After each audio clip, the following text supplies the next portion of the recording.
Fils et du Saint-Esprit. Amen. Viens, Esprit du Seigneur, viens inonder nos cœurs, viens nous combler de ta présence, viens nous purifier par ta présence, viens nous montrer le chemin vers le Seigneur Jésus. Évangile de Jésus-Christ selon saint Jean. En ce temps-là, les yeux levés au ciel, Jésus priait ainsi.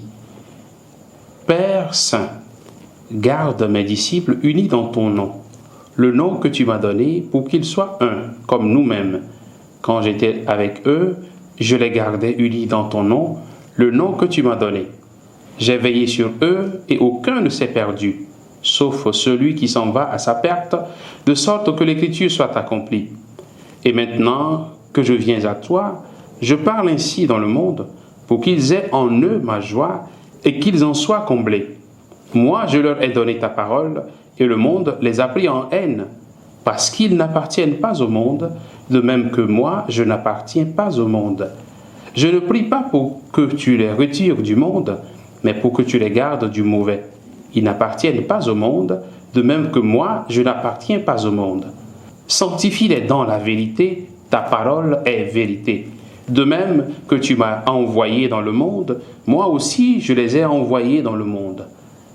Et pour eux, je me sanctifie moi-même, afin qu'ils soient eux aussi sanctifiés dans la vérité. Acclamons la parole de Dieu. Louange à toi, Seigneur Jésus.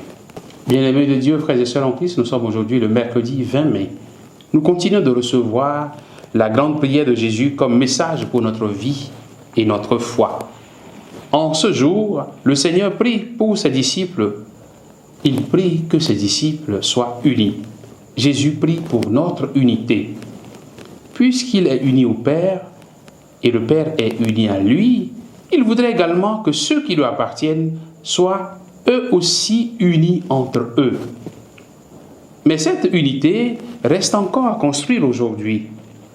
Le Seigneur nous veut unis les uns aux autres. Que pouvons-nous faire en ce jour pour construire cette unité? Que pouvons-nous faire pour que l'unité tant voulue par Jésus advienne enfin dans le monde? Jésus, lui, il croit à cette unité. C'est pourquoi il prie pour cela. Il nous faut y croire aussi et travailler pour que nos cœurs soient unis les uns aux autres, pour que les cœurs des chrétiens soient unis les uns aux autres. Comme Jésus, nous sommes invités à prier pour l'unité des chrétiens, qu'elle ne soit pas seulement manifestée quelques jours dans des prières, mais qu'elle imprègne nos vies et notre façon d'annoncer Jésus afin que le monde croie. Nos divisions éloignent les gens du Christ. Travaillons pour grandir dans l'unité du corps du Christ. Recherchons cette unité. Prions en ce jour pour tous les chrétiens dans le monde entier, afin que nos divergences deviennent des diversités qui construisent l'unité du corps du Christ Jésus, notre Sauveur. Qu'il grandisse en nous, afin que nous puissions rechercher cette unité. Qu'il nous bénisse, au nom du Père et du Fils et du Saint-Esprit. Amen.